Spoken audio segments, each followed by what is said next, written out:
Buenos días, tardes, noches o cualquier momento en el que nos estén sintonizando. Vamos a dar inicio con la clase sobre introducción a la entrevista para los no psicólogos. Cualquier duda que vaya surgiendo a lo largo de la clase, los invito a que la escriban para que más adelante en el pequeño panel de preguntas y respuestas que vamos a mantener podamos resolver las dudas lo mejor posible.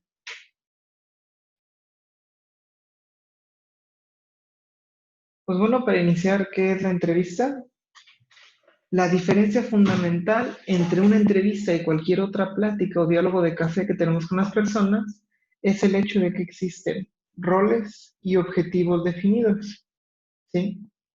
Si a lo largo de la entrevista se pierde cualquiera de estos dos elementos, se convierte únicamente en una charla, sin importar cuál sea el grado de formalidad en la misma.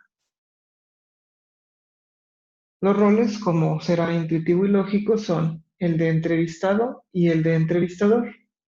En la simbología que colocamos, ponemos al entrevistado como una persona sentada en la silla por el hecho de que su rol es un tanto más pasivo, ¿sí? A diferencia del entrevistador, el entrevistado se encuentra completamente a merced de la dirección, guía, enfoque y preguntas que su entrevistador le esté lanzando, ¿sí? Se convierte únicamente en una persona que responde al movimiento que está proponiendo el entrevistador. Por su lado, el entrevistador se convierte en un guía, ¿sí? Es un moderador, es la persona que va a estar sosteniendo la batuta durante la interacción para poder orientar todo lo que está sucediendo hacia los objetivos que se han planteado de manera previa. ¿Cuáles son los elementos diferenciadores de las entrevistas? Pues bueno, las entrevistas se utilizan para mil y un cosas, desde tener un acercamiento más personal, entre comillas, o más directo con un deportista, con un artista, con un autor, ¿sí? Hasta poder hacer este primer acercamiento con la persona hacia la cual nosotros sentimos un interés amoroso, ¿sí? Entre los tres principales elementos que diferencian a toda la gama de entrevistas que existen están el sustento, que es el sustrato o elemento teórico que nos va a brindar un margen o marco de interpretación. Se trata del catálogo de herramientas, del tipo de técnicas o inclusive del tipo de reactivos que se van a utilizar para poder guiar o entablar la entrevista. Un enfoque que es, en otras palabras, el objetivo, la guía o la orientación que nosotros vamos a estarle brindando. Son ese tono, ese matiz, ese color que se le dan a las preguntas, que se le da al contexto, que se le da incluso al medio físico en el cual se está desempeñando la entrevista para poderla tipificar, para poderla caracterizar, ¿sí? Y por último, está la flexibilidad, que es el grado en el cual permite tanto al entrevistado como al entrevistador maniobrar, moverse y jugar con los distintos elementos que van a entrar dentro de la entrevista. Tipos básicos, dependiendo de la estructura, ¿sí?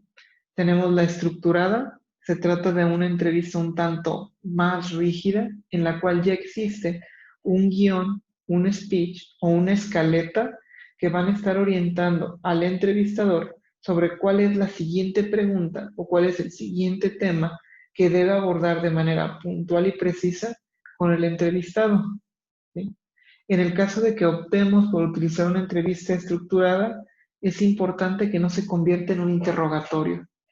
Uno de los elementos fundamentales o una de las características que identifican o que hacen lucir a un buen entrevistador es el hecho de que sus preguntas se introducen de forma tan natural en el diálogo de la conversación que casi pareciera como si ambas personas hubieran decidido converger en un café para compartir el tema, ¿sí? Una entrevista demasiado rígida, demasiado estructurada, puede no solamente asesinar la espontaneidad del entrevistado, sino sesgar las preguntas y convertirlas en un monótono sí y no, aumentando la tensión tanto para quien recibe la pregunta como para quien la lanza. y volviendo todo esto una aparente pérdida de tiempo. Las entrevistas desestructuradas son aquellas en las que la única norma que rige o impera es la improvisación, ¿sí? Se inicia generalmente con una postura o con una propuesta de tema que el entrevistador lanza a su contraparte interlocutora y el diálogo va fluyendo con ligeras interrupciones o con ligeras intervenciones del entrevistador que tienen como único objetivo ir encaminando el diálogo, ¿sí?, hacia el puerto u objetivo que ya se había planteado desde un principio. Por norma y por definición, no llevan escaleta, no llevan speech y las preguntas van naciendo de la interacción natural entre ambas partes. Por último, tenemos las entrevistas semiestructuradas. Son aquellas en las que, si bien sí existe una escaleta, no se genera un speech como tal. No hay un banco de preguntas que estén siguiéndose con cierta rigurosidad, sino que al contrario, únicamente se propone el tema y se va orientando o se va guiando para que las respuestas estén lo más encaminadas a lo que el entrevistador pretende encontrar, ¿sí? Ejemplos de dónde se utilizan. Para una entrevista estructurada, generalmente podríamos imaginarnos o podríamos referirnos al abordaje que se le da a las celebridades en la alfombra roja o en las premiaciones. Hay una gama de preguntas estandarizadas que se van a hacer a todos los participantes con la intención de poder detectar las narrativas que están guiándolos a ellos, ¿sí? En ciertas entrevistas de trabajo es común que se siga una guía estructurada cuando es necesario responder a un amplio volumen de candidatos. O en otras palabras, cuando se necesita programar entrevistas muy rápidas que profundicen únicamente en ciertos elementos puntuales, una entrevista estructurada pues resulta ser bastante útil. Un ejemplo de entrevistas desestructuradas son las interacciones que se establecen con los prospectos amorosos, ¿sí? Tenemos únicamente una idea en la cabeza de cuál es nuestro objetivo, por lo general es conocer a la otra persona, y nosotros vamos lanzando o proponiendo preguntas que hacen que la conversación vaya fluyendo, ¿sí? Que estos intereses, que estas ideas vayan surgiendo de manera natural, orgánica y espontánea, y así nosotros poder ir entretejiendo el diálogo sin la necesidad de generar intervenciones demasiado directivas. Por último, un ejemplo de una entrevista semiestructurada son las entrevistas de ajuste, tanto en las empresas como después de las pruebas de actitud académico en ciertas universidades. Lo que se busca es generar un sondeo bastante general, pero al mismo tiempo preciso, en el cual el entrevistador tenga una noción clara de cuáles son los temas o cuáles son los contenidos mentales que la persona a quien está entrevistando ha decidido o ha elegido de forma inconsciente por la interacción con el entorno, conservar y mantener como referente, ¿sí? Si nos basamos en la finalidad, tenemos aquí 4 tipos distintos de entrevista. La más común, por no decir la más genérica, es la de recolección de información. Tal como el nombre lo dice, el entrevistador se planta en el escenario, en la situación, teniendo en mente únicamente recaudar la mayor y la mejor cantidad de datos posibles. Para ello, pues será necesario, obviamente, generar un buen banco previo de preguntas, ya sea para tener un referente al momento de una entrevista menos estructurada o para poder aplicarlas a cal y canto, a rajatabla, ¿sí? Una entrevista de contacto se utilizan cuando es necesario generar un proceso de selección, ya sea en las universidades o en las organizaciones, para tratar de generar un filtro más preciso, ¿sí? Se les denomina de contacto porque es el primer acercamiento que se tiene con la persona.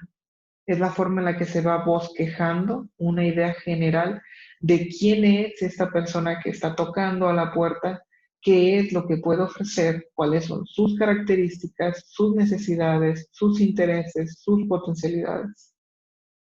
Una entrevista de salida generalmente se tiene la idea de que es exclusiva para las organizaciones, ¿sí?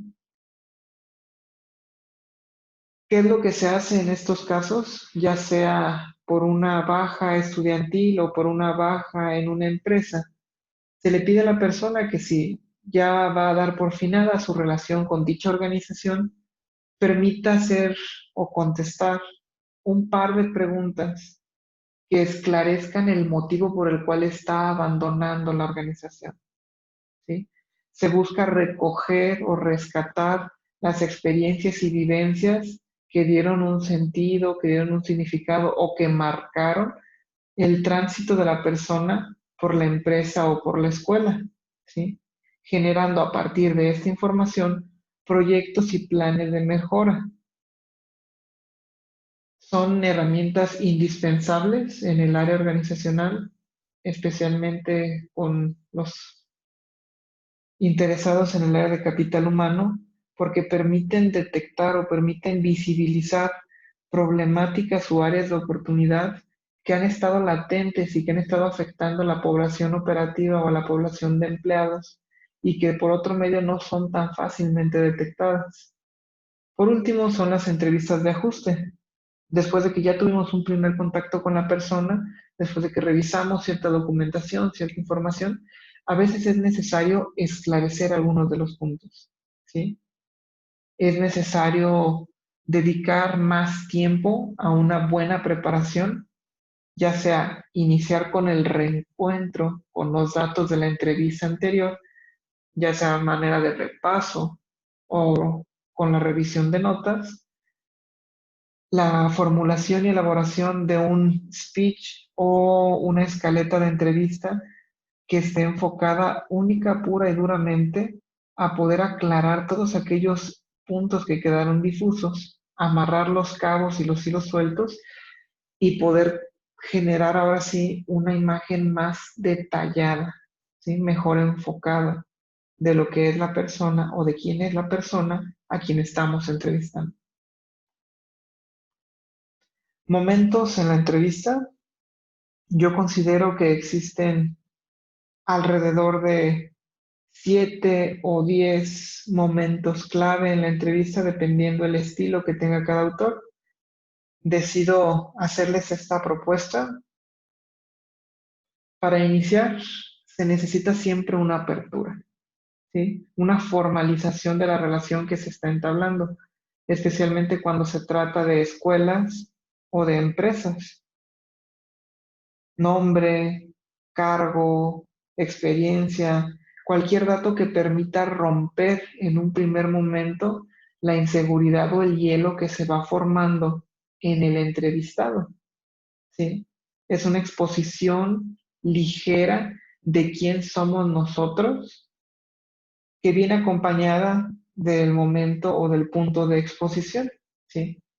Aquí es donde nosotros dejamos completamente claro cuál es el objetivo que estamos persiguiendo con esta entrevista, aclaramos cuál es el proceso que va a llevar ya sea la selección para el ingreso a la universidad. Se genera un rapport, que es un establecimiento de confianza bilateral, ¿sí? Es poder generar esta conexión de almas, por así decirlo, en la que entrevistado y entrevistador empiezan a generar cierta fluidez, cierta química, cierta empatía, que va a facilitar al entrevistador lanzar preguntas más complejas, más personales, más delicadas o más controversiales por su naturaleza o contenido, y que al mismo tiempo la respuesta que otorga el entrevistado sea más sincera, más espontánea y más auténtica. Tras esos 3 primeros puntos, es necesario generar un calibraje.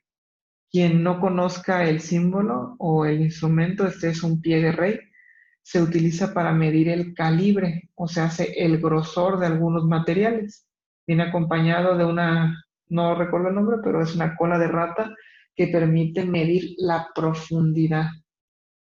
El calibraje no es más que un tanteo, un tira y afloja, una prueba de cómo está el clima dentro de esta entrevista. Si en verdad se hizo un buen rapport que está permitiendo la fluidez del diálogo, la soltura en las respuestas, la naturalidad en las interacciones, o si bien es necesario regresar al rapport para volver más dinámica la interacción, ¿sí? El calibraje, aunque aquí esté marcado en la cuarta posición, es un recurso al que vamos a estar regresando de forma periódica. De hecho, es a causa de él o gracias a él o por culpa de él que hay quien agrega más etapas en la entrevista, pues considera necesario incluirlo entre, por ejemplo, la exploración o después del cierre de la entrevista. La exploración es el momento más relajado, entre comillas, de la entrevista, después de que ya entablamos una conexión sincera, genuina, auténtica y cómoda con la persona, después de que evaluamos cuál es el estado general, podemos permitirnos empezar a tocar los temas, ¿sí? Hacer una pincelada, una bosquejada de cuáles son los elementos que constituyen a quien está interactuando con nosotros, cuál es su estado de ánimo al momento de estar preguntando o respondiendo, cuáles son los puntos que él considera no necesarios o no prudentes o no adecuados para tocar durante la entrevista, así como empezar a introducir ciertas preguntas que liberen la tensión o que rompan un poco la monotonía que se establece en etapas previas. Una vez que se toma suficiente ritmo, que ambas personas se muestran cómodas y que ya se tiene un banco de información sobre el cual excavar, yo considero que inicia el proceso o la etapa de profundización. Todo aquello que a nosotros nos haya generado ruido, ya sea porque fue interesante, porque fue incongruente o porque fue falso, necesita ser precisado y por ende profundizado. De la misma forma que lo haría un médico con el escalpelo cuando está operando, nosotros vamos a empezar a seleccionar esas piezas de diálogo, esas interacciones, esas sutiles partes que es necesario remover, excavar, cortar un poco para saber qué es lo que estaba detrás de ellas. Es común que los entrevistadores noveles tengan problemas en esta etapa porque si no se hace con la suficiente sutileza o con la suficiente fuerza, el entrevistado puede sentirse amenazado, puede pasar por desapercibida la cuestión que nosotros estamos intentando tocar. Además de que es en la etapa de profundización donde nosotros generamos los mejores o los más ricos hallazgos dentro de este diálogo, ¿sí? Por último, es un cierre. Esto es más por mi postura como psicólogo, pero considero yo que si ya hicimos esta extracción de información por parte de la otra persona, lo mínimo que podemos hacer es aterrizar el diálogo, aterrizar las emociones que pudieran haber quedado sueltas, esclarecer las dudas o preguntas que pudiera tener nuestro entrevistado a través de un buen cierre, ¿sí? Enfocarnos con toda la calidez y calidad humana que tenemos en dejar en la persona un agradable sabor de boca, una buena experiencia que pueda convertirse en un referente en caso de que llegásemos a necesitarlo más adelante para una segunda entrevista o bien para poder sentar un precedente hacia lo que nosotros representamos, ya sea como institución, como organización, como empresa, como escuela, ¿sí? Algunos elementos importantes a destacar en el cierre es garantizar que la persona se queda completamente satisfecha con aquello que nosotros le ofrecimos, ¿sí? Es natural, es normal, es de esperar que cuando estamos haciendo un proceso de selección, la persona se quede con ciertas inseguridades sobre su actuación. Así que algo muy humano, muy útil y que genera muchos puntos buenos es dar retroalimentación o feedback sobre lo que nosotros vimos en la entrevista. aclararle cuáles fueron sus puntos fuertes, cuáles fueron sus áreas de oportunidad y darle recomendaciones de cómo mejorar o cómo sostener la actuación que se está dando frente a una entrevista. Familias de reactivos importantes a destacar. Pues bueno, una entrevista naturalmente se encuentra constituida por una serie, por una gama, por un banco de preguntas que pueden ir desde lo más general hasta lo más particular, ¿sí? Yo decido agrupar en 8 familias básicas. Los primeros generalmente porque son los que nosotros utilizamos de forma estelar en la apertura de la entrevista, son los ítems sociodemográficos. Son las mismas preguntas que te harían en un censo del INEGI, ¿sí? Edad, género, sexo, punto de origen, residencia actual, tu número de teléfono, si posees algún ingreso o empleo actualmente. Son todos estos datos que sin la necesidad de haber entrado ya a preguntas en exceso personales o en rigor personales, nos van a permitir bosquejar quién fue a esa persona a la que entrevistamos. Son también estos datos los que nos van a permitir hacer cruces en el caso de estar haciendo un proyecto de investigación y al mismo tiempo constituyen uno de los puntos más delicados al momento de resguardar la información, ¿sí? En los avisos de privacidad, por lo general se garantiza a la persona que sus datos sensibles, o sea, sus datos sociodemográficos, que son los que permiten hacer una triangulación, una identificación de la persona, van a ser almacenados, custodiados y utilizados con la mayor, mejor ética y profesionalismo del mundo. La segunda familia está constituida por los verificadores. Si nosotros ya disponemos de una entrevista previa o de algún documento previo, como podría ser la solicitud de empleo, el currículum vitae o la carta de intención, los ítems verificadores son aquellos que nos van a facilitar o nos van a permitir la comprobación y validación de la información que ya se nos ha entregado, ¿sí? Es altamente recomendable que una vez que una persona se presenta frente a nosotros con una solicitud de empleo, a pesar de que nosotros tengamos los datos ya registrados y estén visibles, repitamos ciertas preguntas como ¿cuál es tu edad? ¿Cuál es tu nombre? ¿Cuál es tu dirección? ¿Cuál es tu número de teléfono? ¿Tu estado civil? Con la intención principalmente de validar el hecho de que nosotros seamos capaces de leer la información y segundo, de que ésta se encuentre correcta. Un hecho muy común es que las personas cambien de número telefónico, pero estén tan acostumbrados a reportar el número anterior que al momento de llenar su solicitud ponen el número equivocado y al momento en el que tú estás tratando de reentablar el contacto, es completamente imposible porque el número ya está en posesión de otra persona, cayó en desuso o directamente está extraviado. El tercer grupo son los ítems subjetivos. Nosotros los utilizamos principalmente para poder recaudar información sobre todo aquello que no es objetiva o necesariamente ponderable. Se trata de todos esos elementos que engloban rasgos de personalidad, intereses, preferencias, metas, planes, ¿sí? Es aquello que no le podemos otorgar objetivamente una categoría, una escala en la que digamos es mayor que, es preferente que. Aunque bien, si hay quien se aventura a darles un carácter ordinal. Cuarto grupo serían los elementos técnicos, los ítems técnicos.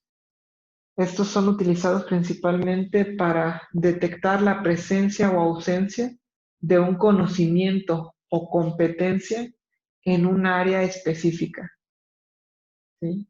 Por ejemplo, si fuésemos a contratar a un inspector de calidad, es altamente recomendable que su área de expertise sean las cuestiones físico-químicas, ¿sí? Con todas las licenciaturas e ingenierías que pudieran tener control, dominio, manejo o conocimiento de estos apartados puntuales de la ciencia. Ítems técnicos serían, mm, no lo sé, por ejemplo, la descripción de alguna constante de una fórmula matemática que permita verificar la acidez o la densidad en la leche, aquí que es una zona de alta producción lechera. No es necesario que el entrevistador tenga conocimiento sobre el área general en la que se está explicando, sino más bien tener únicamente el conocimiento sobre la respuesta esperada o la respuesta típica para el ítem que está generando. Por ejemplo, si fuésemos a preguntar cuál es la constante gravitatoria o la constante gravitacional, la persona podría bien respondernos, es un valor equivalente a 9.81 que se utiliza para calcular la fuerza de atracción que se genera al estar en la atmósfera del planeta Tierra. O bien podría decir, es un elemento constante por el hecho de que permanece o se presenta en todas las fórmulas matemáticas que evalúan la atracción de dos cuerpos. Ambas serían respuestas válidas y no es necesario que el entrevistador sea un experto en física para saber este dato. La quinta familia son las preguntas de fuga. Una vez que se entra en un proceso largo de entrevista o en un proceso invasivo de entrevista, es importante colocar algunas preguntas que liberen la atención, ¿sí? No necesitan estar relacionadas con el tema que se está pretendiendo investigar o profundizar, no necesitan ser formales, no necesitan estar estructuradas, pero sí necesitan, con completo rigor, permitir al entrevistado tomar un respiro, ¿sí? Romper la dinámica que se ha estado estableciendo. La sexta familia serían los ítems de control. Son preguntas que de forma ágil, veloz y precisa nos dejan entender o visualizar cuáles son los mejores candidatos o cuáles son los candidatos que nosotros deberíamos de descartar, ¿sí? Algunos ítems de control son en ocasiones preguntas sociodemográficas, como por ejemplo la residencia actual, la disponibilidad de transporte, la vigencia en una licencia para conducir, ¿sí? Son elementos que si bien no necesariamente llegan a estar relacionados con el performance de la actividad, sí representan un obstáculo o un elemento facilitador importante que influye en nuestra decisión. Preguntas típicas que no siempre son consideradas como tales un elemento de control son el estado civil, ¿sí? Se tiene el prejuicio o la idea de que una persona que ya ha contraído un compromiso, como lo es el matrimonio o la unión libre perdurada, reflejan una predisposición a generar constancia, ¿sí? Otro elemento importante a considerar dentro de los ítems de control son la escolaridad, la formación, la experiencia. En la séptima categoría tenemos los ítems objetivos. Son preguntas concretas en las que nosotros sí establecemos una ponderación o una calificación objetiva, ¿sí? Nos permiten asignar un valor numérico o un criterio de relevancia o importancia sobre la respuesta que nos está entregando el entrevistado. Y por último, en el octavo bloque, tenemos las preguntas o ítems de profundización, ¿sí? Es todo aquello que, como ya vimos en la diapositiva anterior, pretende esclarecer, aclarar, investigar, ahondar sobre un tema que ya resultó expuesto a lo largo del diálogo, ¿sí? Es muy difícil o muy complejo el lograr estructurar un ítem profundizador, porque entonces deberíamos nosotros de ya haber encauzado de tal forma el diálogo que podamos garantizar que la pregunta, al revés, que la persona en verdad nos ha expuesto el contenido que nosotros queremos ahondar. Les dejo igual aquí en la slide un pequeño resumen de qué es lo que consiste cada ítem. Ahora, si nosotros estamos en este momento centrándonos en el proceso de dotación, de reclutamiento y selección, es importante que veamos lo que es una entrevista por competencias, ¿sí? Se trata de una tendencia moderadamente reciente en el capital humano porque nos permite a través de información clave reenfocar los perfiles de puesto y las entrevistas que estamos realizando. Una entrevista por competencias es realmente un proceso de análisis minucioso y detallado de los rasgos clave presentes en empleados clave, ¿sí? Con esta información nosotros estructuramos perfiles en los cuales ya contemplamos estos rasgos clave y los incluimos como un elemento preferente, ¿sí? O un elemento esperado, un elemento deseado en la persona que va a cubrir o va a ocupar este puesto y que al mismo tiempo nos van a ayudar a enfocar nuestra entrevista para tratar de rescatar o detectar estos elementos y rasgos clave. A todo esto, pues, ¿qué es un empleado clave? De forma resumida, se trata de una persona cuyos resultados generan o representan un referente especial para la empresa. ¿Por qué? Porque su resultado es bastante bueno, porque su resultado es lo suficientemente constante, porque su resultado no se pelea con otros procesos de la empresa, ¿sí? Un empleado clave es aquel que a través de sus actitudes y aptitudes logra generar una ventaja o un elemento de valor para la empresa, ya sea porque su contexto lo ha obligado a generarlos o sus mismos rasgos de personalidad, sus características internas, le han permitido generar estos rasgos, ¿sí? Para poder determinar que un empleado es verdaderamente un elemento clave, es necesario que sus rasgos actitudinales, aptitudinales o contextuales sean constantes entre otros sujetos que se consideren como elementos clave o con un desempeño clave. Vamos a dejar esto un poco más claro con la siguiente. Algunos ejemplos de los rasgos clave o la descripción de un rasgo clave serían experiencias subjetivas, no necesariamente experiencia de trabajo, más bien hacemos referencia a vivencias concretas que pudieran haber moldeado, que pudieran haber condicionado lo que es la persona en este momento. Otros serían los trabajos, ya sea por el puesto que se desempeñó, por la organización en la que se trabajó, por el tiempo que se desempeñó la función, por las características de la empresa en la que se estaba trabajando. Uno más son los elementos de origen, ¿sí? Es común que se asocie una nacionalidad o una locación de nacimiento con algunos rasgos.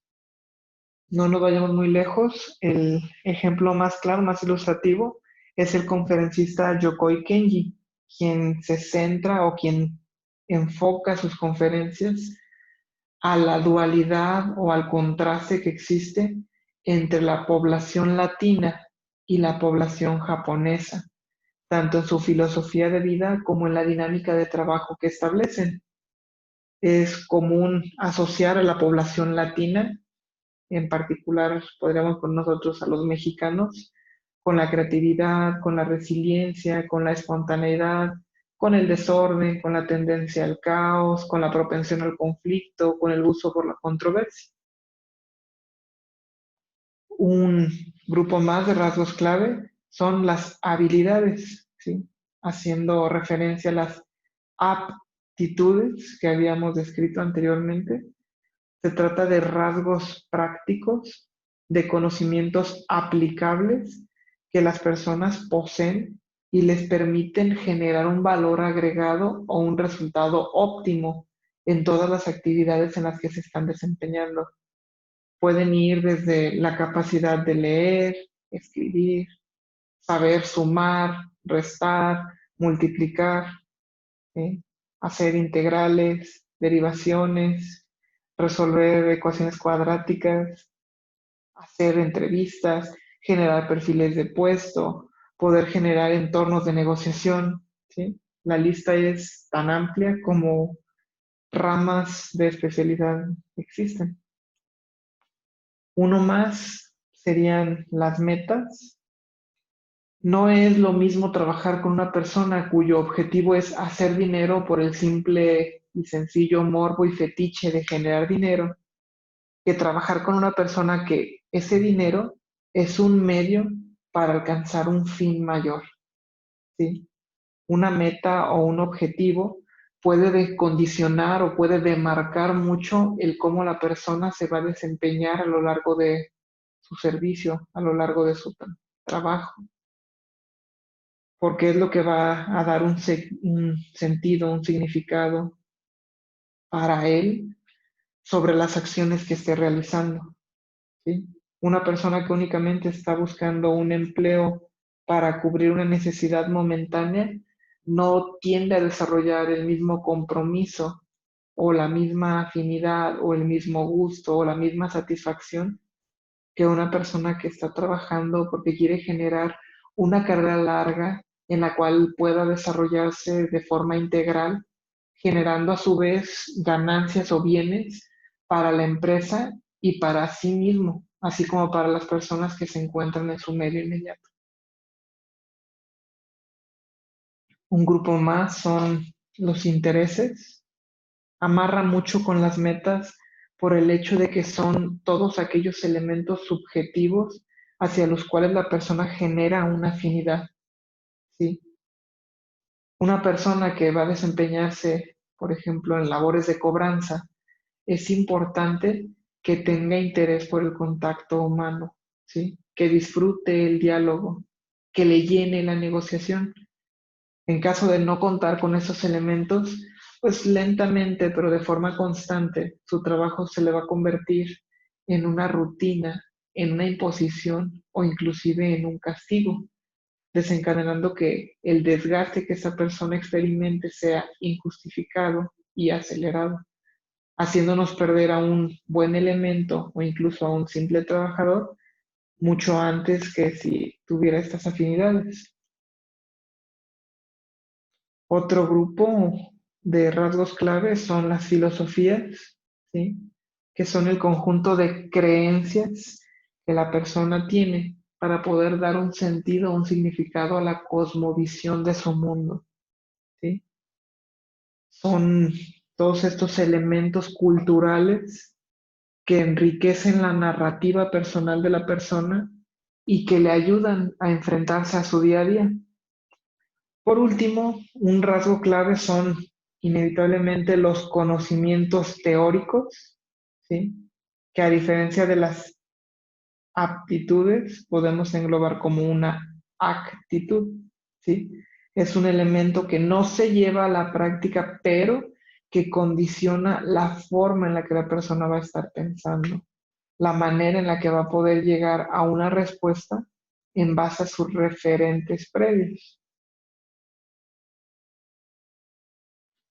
Ya cerca de la conclusión, algo que quiero dejar muy en claro o en lo que quiero hacer mucho hincapié es en la sutileza dentro de la entrevista, ¿sí? Para aquellas personas que no estén formadas en el área psicológica, hay una serie de libros escritos por el autor estadounidense Brandon Sanderson que se titulan Nacidos de la Bruma, ¿sí? En los que se aborda de forma sutil pero bastante precisa lo que es la psicología, el sentido que tiene, el significado que tiene para el ser humano y la forma en la que la disciplina va abonando al crecimiento general de la especie. Lo maneja de forma tan completa, tan concreta, pero al mismo tiempo tan disimulada, que yo me animaría a apostar que en sus tres primeros libros aborda más temáticas y de forma más nutritiva que los primeros 4 semestres de la carrera. En el libro, en el primer libro en concreto, hay una escena en la que Brisa, uno de los personajes principales, entabla un diálogo con Bean explicando la importancia de la sutileza en la manipulación de las personas, ¿sí? Cuando una persona arremete gentilmente, suavemente, casi imperceptiblemente en las opiniones de otros, logra proponer un cambio que la misma persona termina introyectando, ¿sí? Termina volviendo lo propio y termina convenciéndose a sí mismo de que este cambio lo decidió él, haciendo que sea un proceso más natural, menos invasivo y con resultados mejores tanto al corto como al mediano y al largo plazo. En cambio, si nosotros arremetemos, si nosotros irrumpimos de forma brusca, de forma violenta, la- nuestro interlocutor, nuestro entrevistado, puede sentir como si nosotros hubiéramos lanzado un golpe directo a su cara, ¿sí? Terminamos siendo invasivos, terminamos siendo molestos, terminamos siendo metiches, y más allá de generar una adecuación voluntaria, más allá de propiciar una respuesta natural y espontánea, una revelación, ¿sí? Orgánica, nosotros terminamos forzando a tal punto que rompemos el puente que ya habíamos tendido con la persona.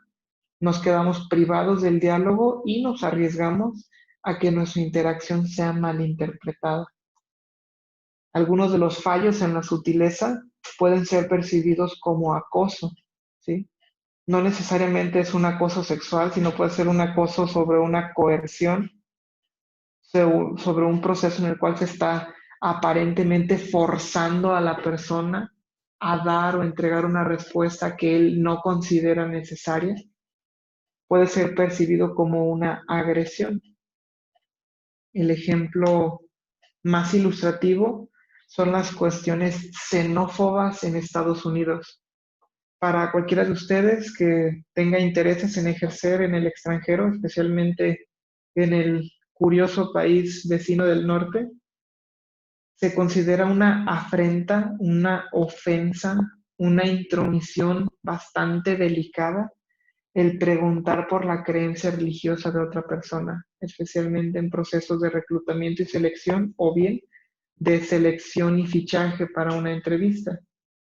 En el momento en el que tú te atreves a preguntar cuál es la religión que tú profesas, estás metiéndote con una fibra bastante sensible de la persona que puede terminar en una seria demanda o en un complejo problema legal.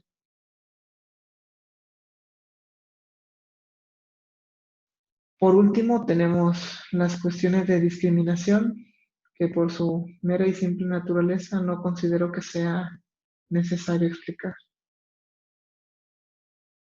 Pues bueno, sería todo por mi parte. Cualquier pregunta, comentario, queja, duda o aclaración, la resolveremos en la sesión Meet que tendremos más adelante. Por su atención, colaboración, muchísimas gracias.